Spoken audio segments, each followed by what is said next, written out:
How to disable Windows Defender in Windows 11. Hi guys, welcome to our channel. Let's begin. In this video, I will guide you on how you can disable Windows Defender in Windows 10 or 11. For this, on the search bar, you want to search for settings. Now click on that. Once your settings have opened, you want to click on the update and security option. Once you click on this, from the left hand side panel, you want to click on Windows Security. Now you have the virus and threat protection option. Go ahead and click on that.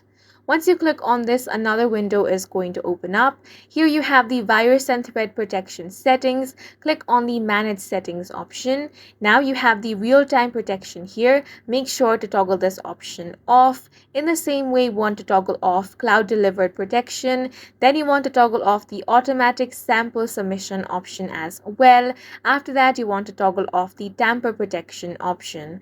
Once all of these have been toggled off, you can simply head back. After you have toggled off all of these options, you have successfully disabled the Windows Defender in Windows 11. If you want to ever enable it again, you can simply toggle these options on. And that's it for this video. If you found it helpful, please make sure to hit the like button and subscribe for more videos like this.